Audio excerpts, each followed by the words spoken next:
पंछी आसमान में गाना गाते हुए उड़ रहे थे। तितलियां नाच रही थीं।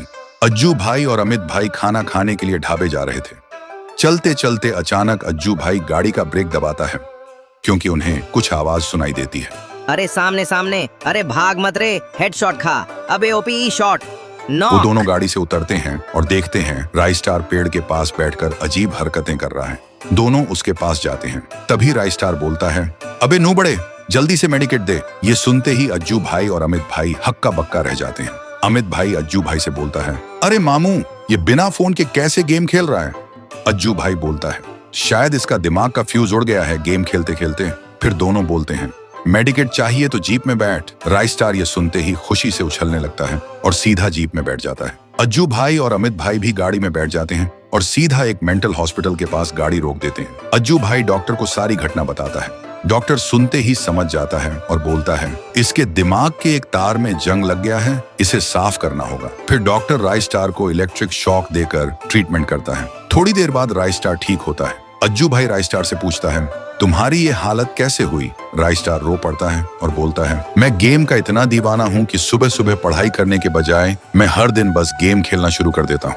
एक दिन मैं बड़े मजे से गेम खेल रहा था, तभी मेरी मॉम आई और बोली, तुझे टाइम का भी ख्याल है? स्कूल कौन जाएगा जब देखूं बस गेम ही गेम। मैं बोला, ठीक है मॉम, शांत हो जाओ, मैं तैयार होता हूँ। फिर मैं नहाने लगता हूँ। नहाने के बाद स्कूल का ड्रेस पहन के तैयार होता हूँ और नाश्ता करने बैठ जाता हूँ।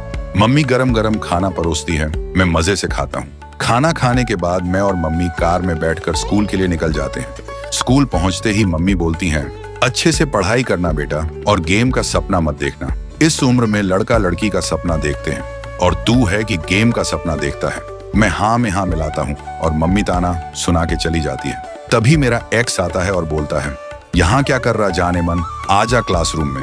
मैं उससे बोलता हूँ, तू जा चुड़ैल, मुझे पढ़ाई नहीं करनी। फिर वो गुस्सा होकर क्लास में चली जाती है और मैं चुपचाप स्कूल से भाग जाता हूँ। उधर मेरी बेचारी मॉम मुझे स्कूल छोड़ने के बाद खेत में काम करने लगती है। आंखों में आंसू लेकर बोलती है, एक दिन मेरा राइस्टार पढ़ लिख कर बड़ा आदमी बनेगा, तब मुझे ये सब नहीं करना पड़ेगा। लेकिन मैं स्कूल से दौड़ते दौड़ते घर आता हूँ और तुरंत ग्रैंड मास्टर पुश करने लग जाता हूँ। उधर स्कूल शुरू होता है। टीचर क्लास में आकर सबको घूरता है और बोलता है, आज राइस्टार दिखाई नहीं दे रहा। तभी मेरा एक्स बोलती है, मास्टर जी बेवफा, राइस्टार आज स्कूल बंक किया है। ये सुनते ही मास्टर जी का खून खौल जाता है और मम्मी को कॉल करता है। उधर मम्मी सुकून से काम कर रही थी। फोन की घंटी सुन के मम्मी घबरा जाती है। फिर कॉल रिसीव करती है। मास्टर जी बोलते हैं, बहन जी आज राइस्टार फिर से स्कूल बंक किया। ये सुनते ही मॉम का गुस्सा फट पड़ता है। वो बोलती है, आज उस हराम का पिल्ला को बताती हूँ। फिर मम्मी गाड़ी उठाती है और घर की तरफ निकल जाती है। घर पहुंचते ही वो सीधा मेरे कमरे में घुसती है और गुस्से से बोलती है, हराम का पिल्ला, स्कूल बंक करके गेम खेलेगा, रुक जा अभी बताती हूँ। फिर मम्मी मुझे डंडे से मारने लगती है। काफी देर तक पिटाई करती है। मेरे पीठ पर डंडे के निशान पड़ जाते हैं, लेकिन वो रुकती नहीं। फिर मैं रोते रोते बेड में जाकर सो जाता हूँ और मॉम गुस्से में बोलती है, एक बार और गेम खेला तो शादी करवा दूंगी।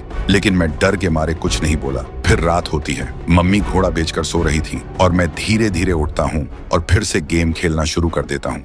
तभी मेरी आवाज से मम्मी की नींद टूट जाती है। वो गुस्से से मेरे रूम में आती है और चिल्लाती है, हराम का पिल्ला।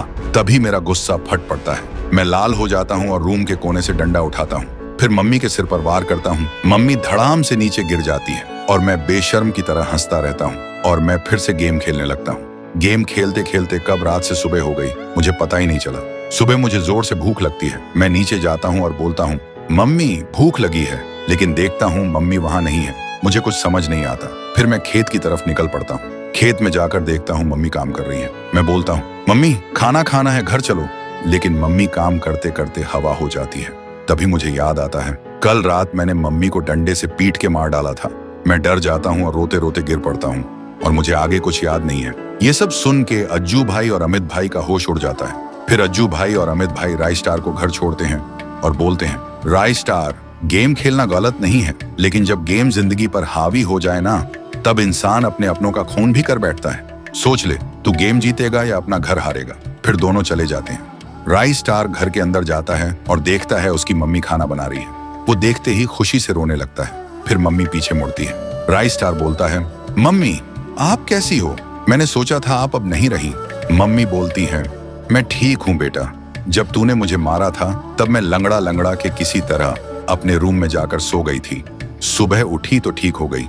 राइस्टार बोलता है, सॉरी मम्मी, आपसे ऐसा कभी नहीं होगा, मुझे माफ कर दो, अब से हर बात मानूंगा। मम्मी रोते हुए बोलती है, आई लव यू बेटा।